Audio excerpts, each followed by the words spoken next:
from condemnation. Ilakas natin, I am free from condemnation. Lahat po ng mga pinalaya, sumigaw na praise the Lord. Lahat ng mga lumalaya na sa utang, sumigaw na praise the Lord. Lahat ng pinalaya sa sakit, sabihin natin, praise the Lord. Sa mga kapatid, free from condemnation. Ang ating pong tema ay no condemnation. Amen? So sabi po ng Romans chapter 8 verse 1 and 2, therefore, there is now no condemnation for those who are in Christ Jesus. Because through Christ Jesus, the law of the Spirit of life set me free from the law of sin and death. So makita po natin yung verse 1 and verse 2, magkarugtong, therefore, there is now no more condemnation for those who are in Christ Jesus, because through Jesus Christ. Amen? Amen. The law of the Spirit of life set us free. Saan tayo pinalaya? From the law of sin and from death. Condemnation, the deepest root of all. Pinag-aralan po natin last Sunday, what is condemnation? It means to be found guilty, to be exposed, and sentenced as a sinner. Ito po yung final judgment o verdict. Pag sinabing you are condemned, parang isang bahay na hindi na pwedeng gamitin, lalagyan po ng karatula, itong bahay na ito ay condemned, ibig sabihin hindi na pwedeng tirhan, unfit for use. So ganoon din po tayo, kapag ang isang tao ay nakakatanggap ng condemnation, sinasabi ng devil, you are unfit for use. Hindi ka karapat-dapat. You are unworthy. Hindi ka karapat-dapat. You are not useful. So tayo po nakukondemn sa ating sarili. Yun po ang ibig sabihin na mayroon tayong self-condemnation to be pronounced not good enough for use. So ito po yung naririnig natin. It is the voice that reminds you of your sins, weaknesses, inabilities, and failure. Marami pong Kristiyano na sila po ay very conscious po sila about, ang tawag po ron ay sin consciousness or weaknesses. Yes, meron tayong kasalanan, nagsakasala tayo, nagkakamali tayo. Meron tayong kahinaan, meron tayong failure na natatanggap, na nangyayari sa atin. Pero dapat tayong mag-focus sa ginawa ni Kristo. Kaya nga si Kristo namatay para sa atin. Amen? Amen? Para bigyan niya tayo ng kalayaan. Si Kristo pinagpunta rito para magpalaya. Magpalaya. Sabi ng Bible, Luke chapter 4 verse 18, the Spirit of the Lord is anointed me to set the captives free. Para ang mga tao yung makalaya. And where the Spirit of the Lord is, there is freedom. So mga kapatid, dapat ang mga Kristiyano, kung meron kang makikitang pinakamasasaya, mga nakangiti, nasa loob ng church. Amen. Amen. Hindi ata kayo kumpinsido. Bakit? Kasi, ano ang difference natin na ikaw ay nakikinig ng salita ng Diyos, nagbabasa ka ng Bible, nagpipray ka, tataas ka ng kamay, umiiyak ka, pagka yung mga tao sa labas ay tinignan mo, mukhang masaya pa sa'yo. Parang siling malaya at ikaw ay hindi. So parang mali. Dapat, ang tama, sa pag-aaral ko sa Bible, where the Spirit of the Lord is, there is freedom. So, kung alam mo na nasa iyong Espiritu ng Diyos, you are free to worship. You are free to lift up your hands. So you are free na gawin mo yung mabuti. You are free sa lahat ng mga distraction ng enemy. Amen? You are free from condemnation. Sabihin mo sa katabi mo, you are free from condemnation. You are free from condemnation. Kapag may condemnation, when there is condemnation, there will be fear. So ito po ang tinatawag na vicious cycle.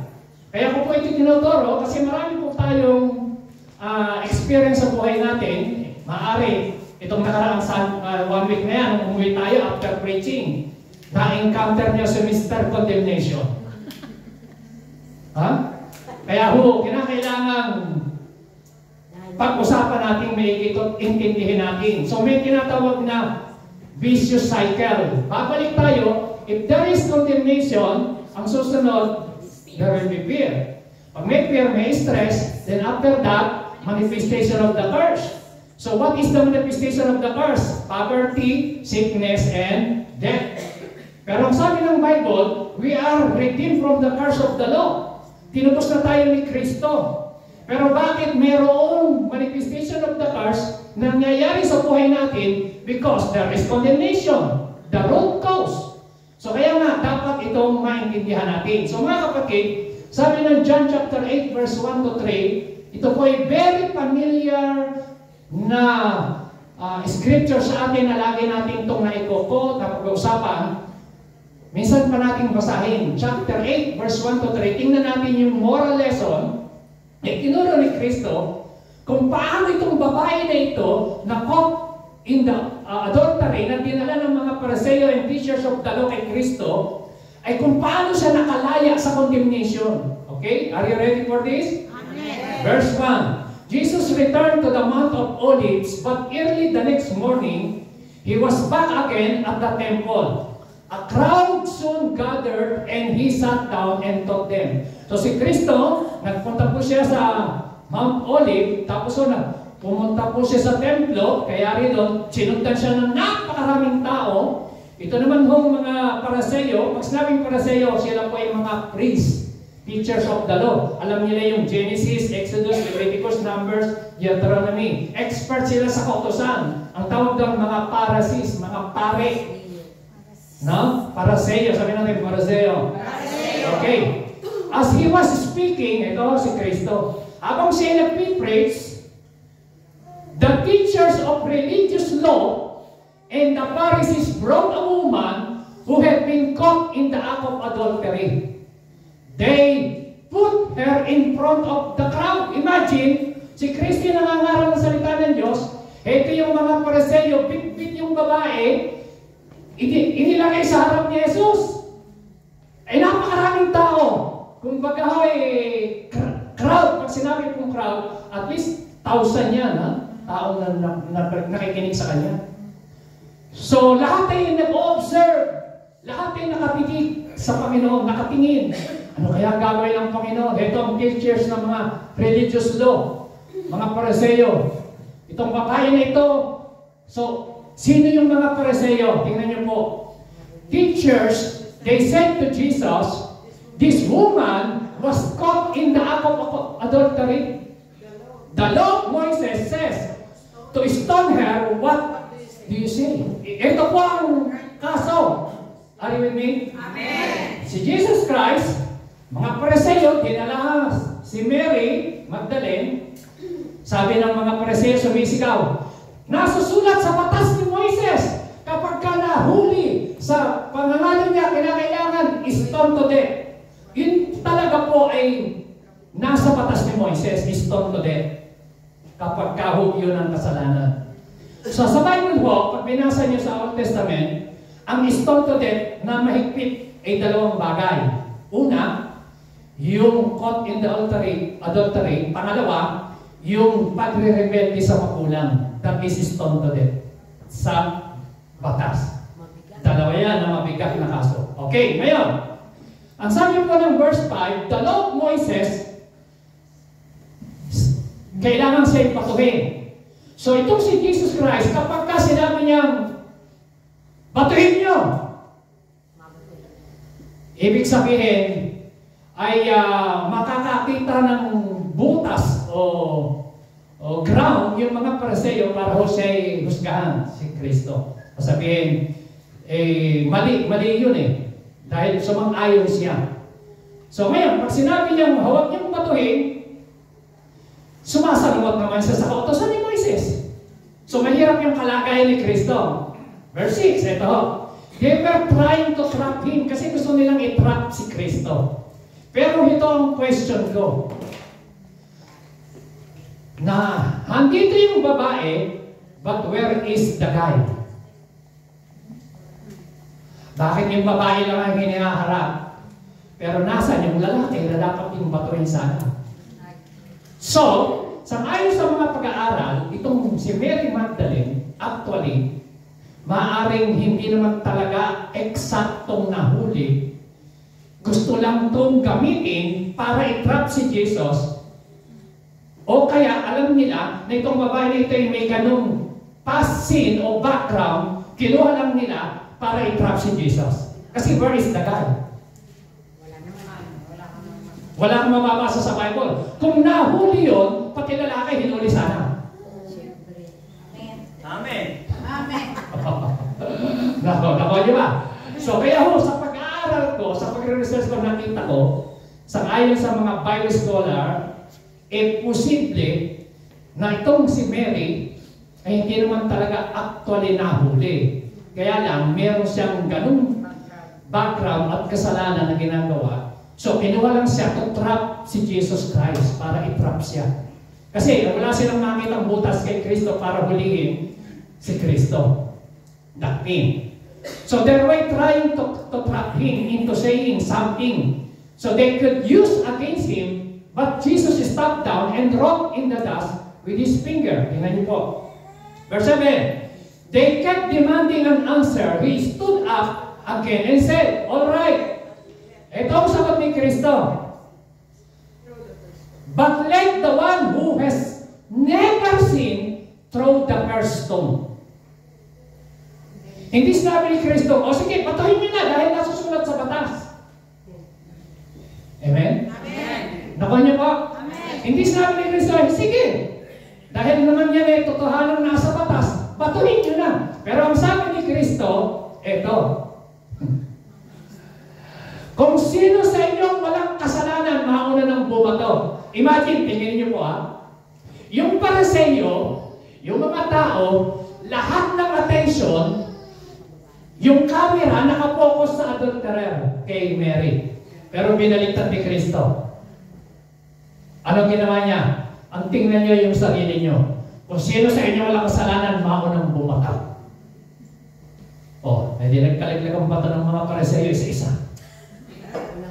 Sabi nila, sabi ko rin sa ikaw pa walang kasalanan? Meron. Tara na. Ikaw may kasalanan? Meron. Ikaw may kasalanan? Meron din ako eh. Ikaw, sino sa atin ang walang kasalanan? Wala. Tayo na lahat. Nag-alisa. Amen? Yung matatanda. Bakit ho mga elder? Kasi alam nila yung batas. Sabi niya, verses 9. When the accusers, sabi natin accusers. So mga kapatid, yan yung mga accuser.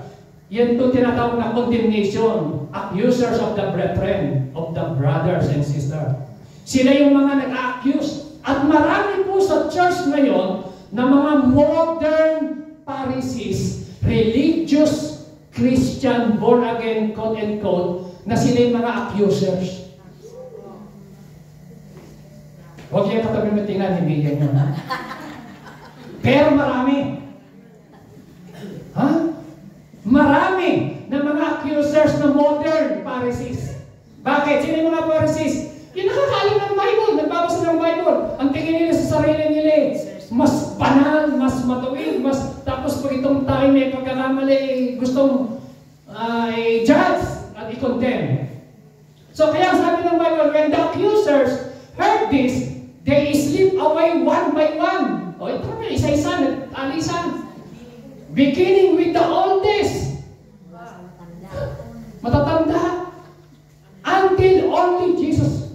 Kaya nga, kung minsan din, di ba, yung mga matatanda sa church, ay, nauna na ako dito, na kailangan lahat ng law, lahat ng batas sundin. Delikado rin yun. Ang tawag doon, legalism. Yes, may rules and regulation ng church. Pero ang delikado, yung sobrang legalism. Ang legalism, yung by the law. Sa Old Testament kasi, puro bawal ang ganito, bawal ang ganito. Para i-bless ka, sa Old Testament, kinakailangan sundin mo yung batas. Pero sa New Testament, i-bless ka kasi sinunod ni Kristo yung batas. Natin yung difference. Palapakan natin ang Panginoon. Amen? So, Jesus was left in the middle of the crowd with the woman. Si Kristo, saka yung babae, ang natira. Silang dalawa natira. Yung crowd, punta sa Aranyada, punta sa San Pedro, punta sa saan. Nag-alisan eh. Walang natira. Okay? Verse 10, inakas natin. Then Jesus stood up again and said to the woman, "Where are your accuser? Didn't even one of them condemn you?" Tingnan niyo po. Hindi sinabi ni Kristo nung sila one-to-one, hindi niya sinabihan yung babae, "Are you listening?" Hindi niya sinabing, "Hindi mo ba alam na nasusulat sa batas na kung gagawin niya? Bakit mo ginawa?" Hindi niya sinisi. Hindi niya kinundin. "Mary, yung ginawa mo, alam mo ba na stone to death yan? Alam mo ba na napakatinding kasalanan yan? Alam mo ba?" Hindi ginanon. Samantalang kaharap ni Jesus. Pero ano sabi ni Kristo sa babae? "Where are your accusers?" Asa na nagkukondem sa iyo? Makinig kayo, this is the lesson. Si Kristo, concerned siya, nakapokus siya sa mga nagkukondem, sa mga nag-a-accuse kaysa sa ginawang kasalanan ni Mary. Hindi natin kinukonsente yung ginawa ni Mary, pero ang gusto kong makita nyo, that is the grace of God. Hindi ka nagpo-focus doon sa mga pagkakamali ng tao kung di ka nakapokus sa ginawa ng Panginoon yung pagmamahal ng Diyos sa Kanya. Why? Condemnation blocks transformation, but compassion and love transform the people. Amen? There is transformation.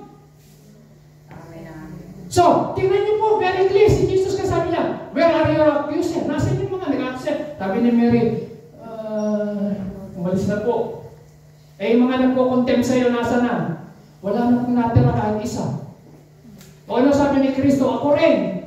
Hindi kita i-condemn. Jesus said, "No one, Lord." And Jesus said, "I do not condemn you."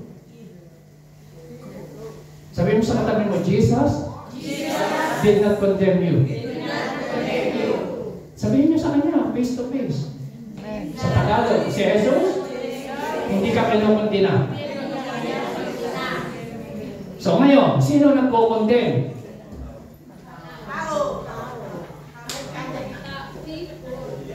Ha? Amen? Amen? So maraming tao ay ayaw mag-church kasi sa loob ng church, ang preaching, condemnation. Pupunta sa church, mukhang ubas, paglabas, mukhang pasas. Bakit? Kinondem. Sino magaling mag-condemn? Mga pastor, mga preacher. Papasok sa church, nakatayo, paglabas, gumagapang. Eh bakit? Eh, dinigdig eh. Pero si Kristo, sabi niya, ako din, imagine, makasalanan, stone to death. Hindi sinabi ni Kristo, bakit mo ginawa yan? Hindi sinabi, wala siya.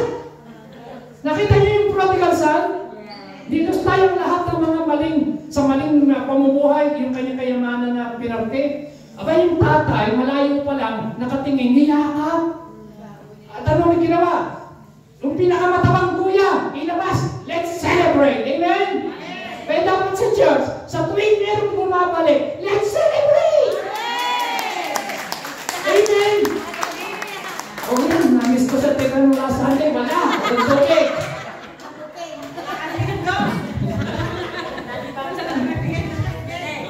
Thank you, Eva, God bless you. Huwag ka absent, sabi na Terina. Dahil walang tubig. Okay, nasa naman tayo. Sabi ni Lord, no one, Lord, sabi niya, I do not condemn you. Ako, sabi ni Kristo, hindi ko condemn. Pag nakuha niyo po yung message na ito, mga kapatid, no condemnation first. Listen, ha? This is the revelation dyan sa verse na yan. No condemnation first, comes first before go from now on and sin no more. Baliktad ang church.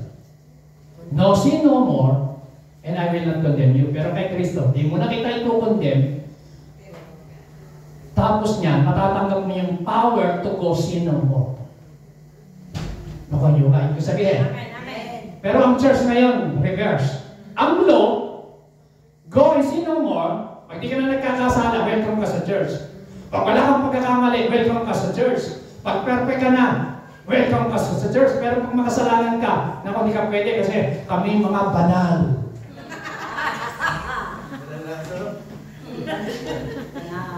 Pero si Kristo, hindi ganon. Si Kristo, una, hindi niya sinabing, hindi baliktad, ha? Sabi ni Kristo, I do not condemn you. First. Then, go from now on, sin no more. Sabi niya, sin no more. Sin no more. So, power to go and sin no more, yun yung pangalawa. Pero ang una, sabi ni Kristo, I do not condemn you. So, anong lesson? First, receive the gift of no condemnation first. Then second, you have power to go and sin no more. Amen. Hindi ako naintindihan. Ulitin natin. Amen ba? Amen. Anong una? Receive the gift of no condemnation first. Then second, you will have power to go and sin no more. Eh, ang church ngayon baliktad. Sin no more, and I will not condemn you. Pero si Kristo, receive first the gift of condemnation. Amen! Amen! Nakita niyo ang difference? Magkaiba. Kaya ang tao ay pumunta sa church. Naku, pumunta ako sa church, mga tao ron, mga suplada. Ni kamay na, ayaw kamayan. Kaya dapat dito sa church, ito ang ating policy. Bawal ang nasimangot. Dapat lahat tayo masaya. Dapat kami pumunta rito sa church, sa gate pa lang, yung sinasabi ng Book of Psalms, I will enter His gate with thanksgiving in my heart. Yung excited ka, pupunta ako sa church, hallelujah. Makikita ko na naman aking mga kapatiran, masasaya, nakangiti kami. Hallelujah, amen! Oh, hindi. Tara mag-church tayo. Ayaw nga. Sino makikita ko raw? Mga sipangot. Mga mapag-akusa, mapag-condemn. Pero dito sa church, we are free from condemnation. Amen? Sabi mo sa tabi mo, we are now free. We are now free From condemnation. from condemnation. So, the source of condemnation number one is siyempre si Satanas. Yes. Sino ba pinagmumulan niyan? Revelation chapter 12 verse 10, ang sabi niyan, Then I heard a loud voice in heaven say, Now have come the salvation and the power and the kingdom of God and the authority of His Christ, for the accuser. Listen to this. This is the source of condemnation number one, si Satan. For the accuser of our brothers, who accuses them before our God day and night. Sino yan? Si Satan. Alam niyo mga kapatid, ang accusers of the brothers and sisters, si Satanas. Kaya yung mga Kristiyano na nagpapagamit kay Satanas, sila yung mga nagiging accusers. Kasi, ang original, si Satan, copycat lang sila. May spirit lang. Pero si Satanas talaga ang original na accuser of the brethren. Paano siya nag-aakusa? Alam niyo ba ang ibig sabihin ng Satan? The first name ni Satan, hindi po magnanakaw, hindi po siya killer. Bagamat John 10:10, na paritong magnanakaw para magnakaw at pumatay. Pero ang una niyang pangalan talaga is Satan, which is in the Hebrew word, prosecutor of law. Or accuser ang ibig sabihin ng Satan. Sabihin natin, prosecutor. Prosecutor. Okay. Kapag ikaw ay prosecutor sa batas, halimbawa yung husgado, nakikinig po tayo? Amen. Halimbawa, nandito tayo sa court of law, no? Nandito tayo sa court of law. Si Jesus Christ, ang pinaka-final, siya po ang pinaka-huwis. Ngayon, andyan si Satan, may prosecutor na ang gawain niya, he is there to prosecute you and condemn you. He never talks about your good points. He will bring up all the dirty laundry and relentlessly accuse you till you feel condemned. So ang gawain ni Satan, ipaalala lahat ng iyong pagkakamali, pagkukulang, kahinaan, kasalanan, kapalpakan, lahat ng iyong nakaraan, lahat ng iyong mga madilim na nakalipas. Pag nagkakamali ka, ipabalik ka doon. So gano'n si Satan, ang tawag doon, accuser of the brethren. So ganitong ginagawa niya, sabi ng Bible, sabi niya, day and night, sabi ng Bible, Revelation, day and night, pumupunta sa Lord. So, ito si Satan, sasabihin pagka tayo nagkasala at nagkamali. Sasabihin niya, yung anak mo na yan, kanina, hindi naman nagbasa ng Bible. So, ikaw makukontent. Hindi siya nag-pray. Yan, nagbasa nga, pero isang verse lang pinasa.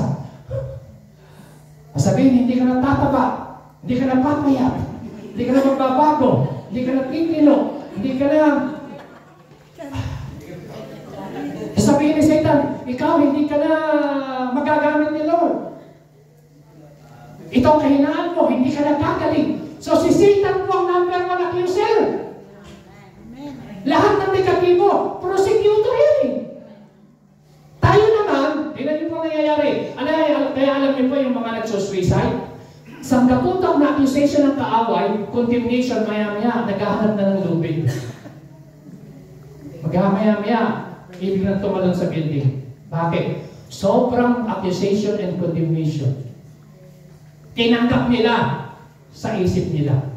So kaya mga kapatid, pinakikita ko po sa inyo, that's the devil tactics and weaponry. Hanggang ngayon, paulit-ulit lang yan.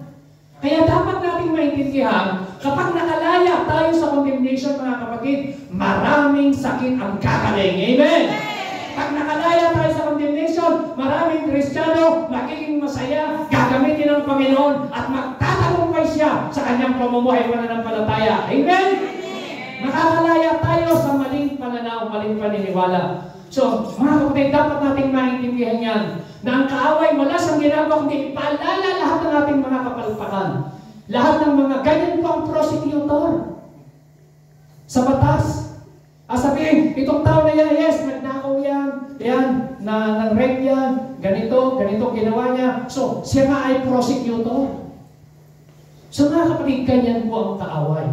Pangalawa, the source of condemnation unbelievers in this world. Alam niyo po ba, yung mga hindi mananampalataya sa labas, ang sabi ng Luke chapter 11 verse 23, this war, and there is no neutral ground. Alam niyo, meron talagang spiritual battle. There is no neutral ground. Alam mo yung neutral, yung nasa gitna ka. Amen? If you're not on my side, sabi ni Kristo, you're the enemy side. If you're not helping, you're making things worse. So, ang Diyos, ayaw niya, kaya nga ayaw niya ng malahiling. Kung ikaw yung mainit, dapat mainit ka. Kung malikang ka, kaya ayaw sa Bible ng malahilingan. Ayaw niya kasi ng neutral. Gusto ni Lord, kung kay Lord ka, talagang kay Lord ka na. Amen? Amen ba? Ayaw niya. So, sabi niya, if you're not on my side, you're the enemy side. There is no neutral. Praise God. Yung mga taong sa labas na hindi nakakakilala sa Panginoon, dahil sila po ay unbeliever, sila po ay condemned already. Kaya sila po yung ginagamit din sila para tayo i-condemn. Yung mga born again na yan, ganito yan. Puro lang yan, pera-pera pinag-uusapan, papayaman lang pastor, o ganito, ay mga tao dyan gaganda ng mga damit, pero hindi babayad ng utang. Tapos sila naman, condemnation, ganyan yung tao sa labas eh. Pinag-uusapan lahat ng pangit sa church. Tapos ito naman si brother and sister na hindi nakakaunawa, sasang-ayon doon sa accusation and condemnation ng Panginoon. Sabi niya, oo nga, naging member ako doon, ganun na, tama ka. Unbelievers, yan ang spirit. Natuwa na si Satan. Hindi naman ako natin nilalahat, pero normally, dahil sabi ng Bible, ang mga di mananampalataya, they are condemned already. Eh ano ibibigay mo kung condemn ka? Siyempre, condemnation. You cannot give what you do not have. Amen? Amen. So kaya, pangalawang pinagkagalingan niya. Pangatlo, ito ang mabigat. Pinagkagalingan ng condemnation sa sarili natin. Ano sabi ng verse 20? Lakas yung pong basa. Oh! Everybody.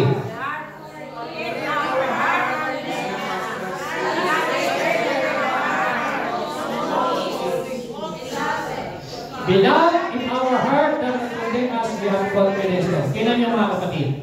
Ito ho ang mabigat. Yung condemnation ng kaaway, pinagtagumpayan na ni Kristo eh, amen ba? Amen. Yung tao sa labas, yung mga unbeliever, pwede mo i-ignore yan eh.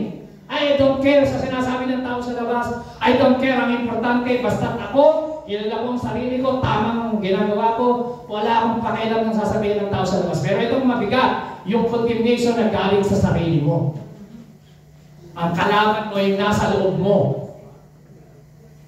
Amen. Amen. May mga tao nakangiti, pero huwag ka. Pag-uwi ng bahay, full of condemnation sa sarili. Naka-make up, maganda damit, maganda itsura, pero yung loob, sugatan, broken heart, tapos full of condemnation, full of insecurities, full of self-pity, awa-awa palagi sa sarili. No. Hindi ako mahal ng anak ko. Ano na kaya pagtanda ko, sino mag-alaga sa akin? Lahat ng pinagtrabahuhan ko, ginawa ko para sa kanila, hindi naman nila ako mahal.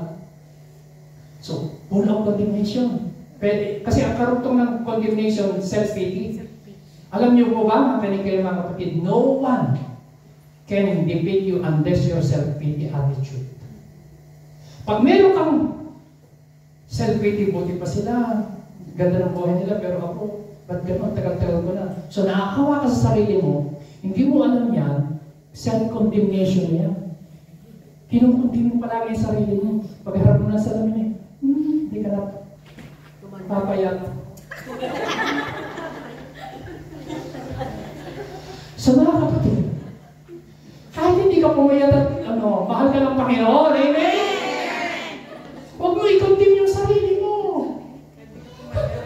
Sabi dyan, for if our hearts condemn us. Sabihin nga natin, if our heart condemn us. Ito ang maganda.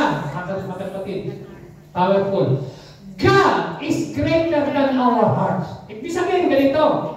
Yung puso kasi ng tao, sabi ng Bible, the heart is deceitful above all things. Ngayon, gusto ko sabihin sa iyo, God is greater than our heart na madaya. Why?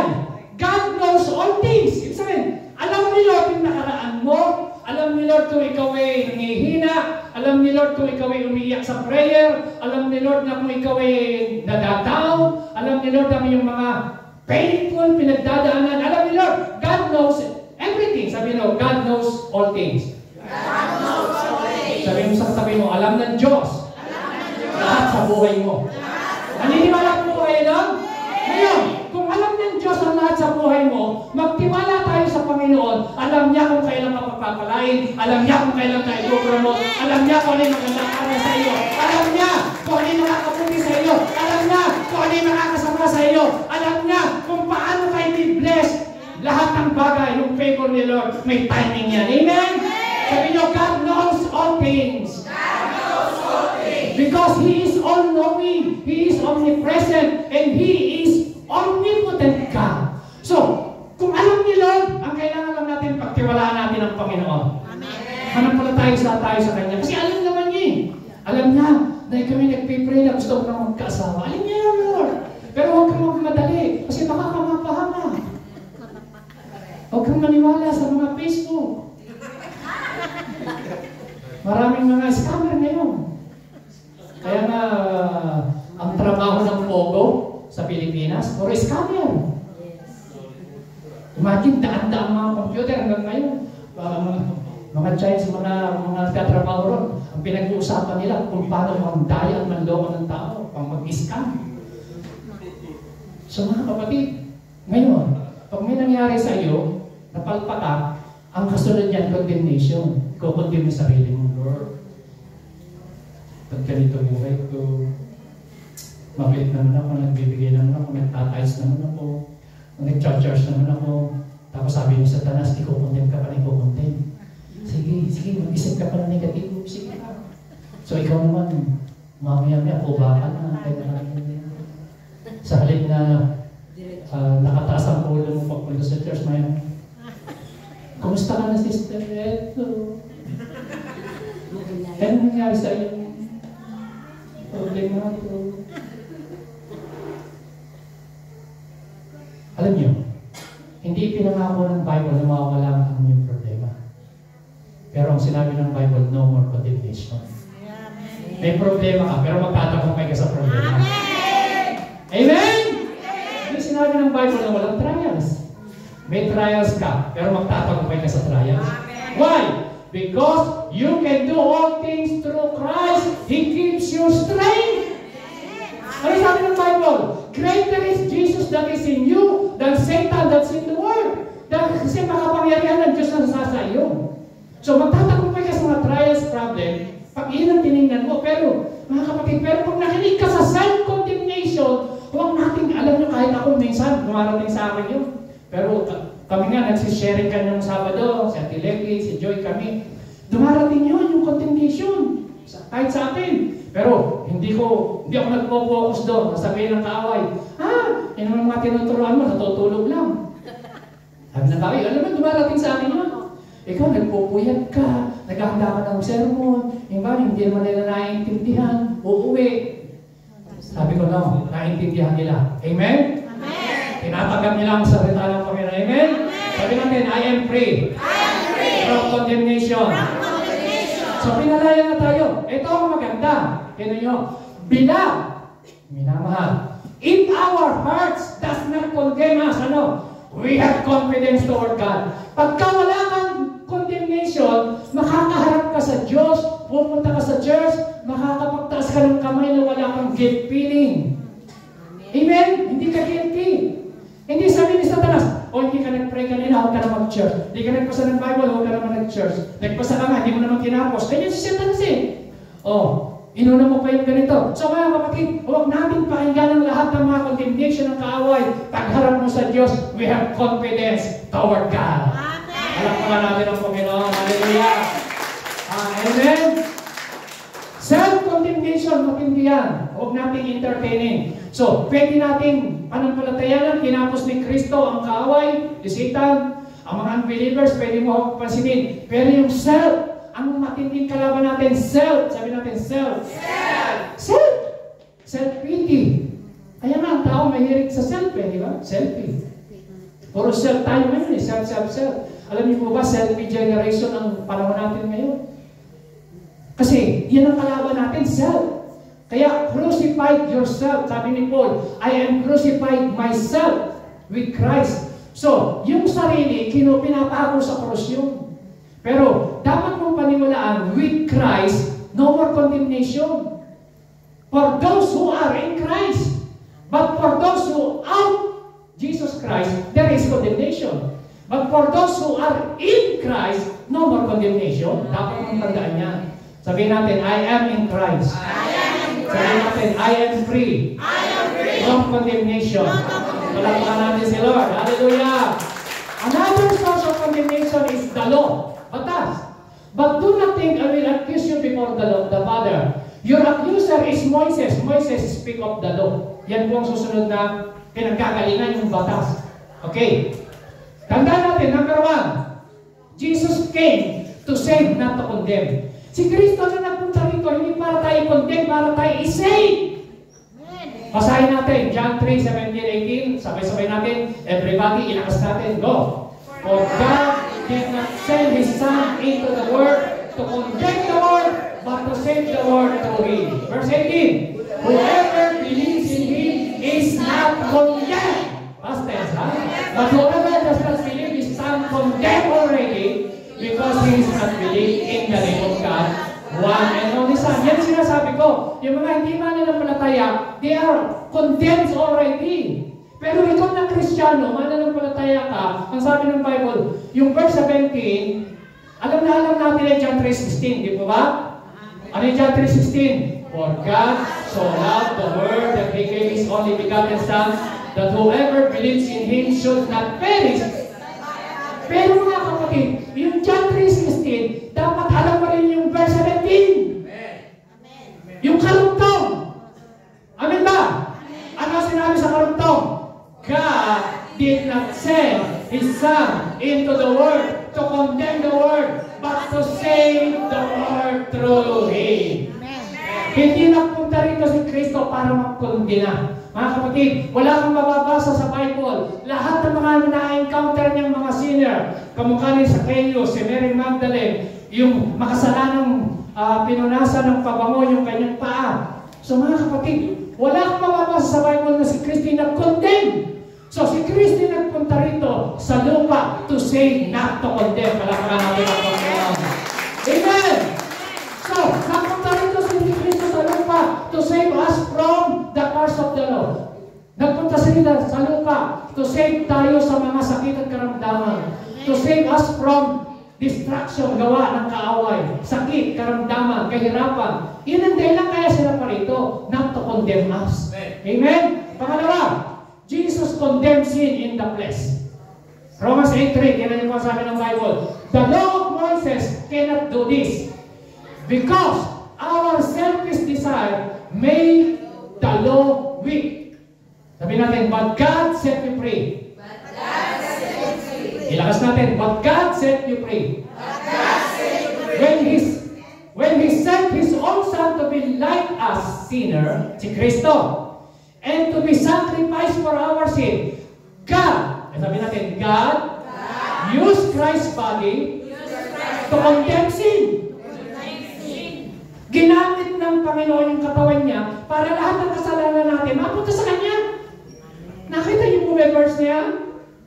To condemn sin. God, sabi natin ulit, God used Christ's body to condemn sin. So Jesus condemned sin in the flesh. Kaya nga sa 2 Corinthians 5:21, si Jesus ng banal, matuwid, na walang kasalanan, naging kasalanan, lahat ng kasalanan ng tao napunta sa Kanya so that we might receive the righteousness of God. Yung ating kasalanan kinuha niya, yung Kanyang righteousness, ibinigay sa iyo. Kinondemn niya ang kasalanan. Amen. Amen. Kung naiintindihan niyo, palakpakan natin si Lord. Hallelujah. Ito pa, Jesus defeated the devil at the cross. Colossians chapter 2, verse 14-15. God wiped out the church that were against us for disobeying the law of Moses. So lahat ng mga kautusan o kasulatan o kasunduan na isinachurch sa atin ng kaaway for disobeying the law of Moses, sabi ron, He took them away and nailed them to the cross. Amen ba mga kapatid? Ito pa, verse 15. There Christ defeated all powers and forces of the enemy. Nung si Kristo pa napako sa cross, lahat ng gawa ng kaaway, tinalo niya. Amen. Kaya tawag sa atin, more than conqueror in Christ. Kasi si Kristo ang nagtagumpay, ang tawag sa iyo, more than conqueror. Wala kang ginawa, pero conqueror ka. Amen? Para kang halimbawa, sa basketball o kaya football, meron mga nasa bench. Meron na nakipaglaban, talagang naglaro sila, oras, tapos na-champion kayo, kasama ka sa champion. Amen? Eh, ano ginawa mo? Nandun ka, mapalakpak ka lang. Hallelujah. Amen? Nakapasama ka. Alam niyo mga kapatid, kaya ang tawag sa atin ay more than conqueror in Christ. Kasi si Kristo ang nagtagumpay para sa atin. Kaya sabi mo sa katabi mo, you are more than conqueror in Christ. Naiintindihan niyo ba? Naiintindihan niyo? So, wala kang ginawa, cheerer ka lang. Hallelujah. Pero kasama ka sa champion. Amen. Amen? Ganun tayo. Wala tayong ginawa. Pero nag-champion tayo kasi si Kristo ang nag-champion. Amen. Amen. Kung naintindihan niya, malakpakan niya sila.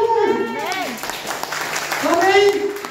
Kasi kinuha niya, Christ defeated all the powers and forces of the enemy. Pumunta nga sa St. Pierno, 3 araw, kinuha niya yung susi ng Hades. Akala ng demonyo, panalo sila. Pero hindi niya alam si Kristo mabubuhay after 3 days. Amen. Amen. Ang sabi nun, He took them away and nailed them to the cross. Kaya mga kapatid, ngayong mahal na araw, dapat malinaw na sa atin yan. Yung ginawa ni Kristo, kompleto ng it is finished. Walang nagpinitensya. Hindi sinabi ni Kristo, itutuloy ko. Sabi ni Lord, ano sabi niya? It is finished. Tinapos niya ang kanyang mission sa lupa. Mga tao ngayon, pag mahal na araw, nagsasakripisyo, namalaran ng palo, nagpapapako sa krus, lalo na dyan sa Pampanga, maraming ganyan. Insulto yung kay Kristo. Parang sinasabi mo, hindi tinapos ni Kristo yung mission niya. Insulto yung katotohanan. Hindi nila naiintindihan yung kanilang ginagawa. They are sincere, pero sincerely wrong. So mga kapatid, dapat natin maintindihan tinapos ni Kristo ang lahat. The devil has been defeated. The devil has been destroyed. The devil has been dethroned. The devil has been disarmed.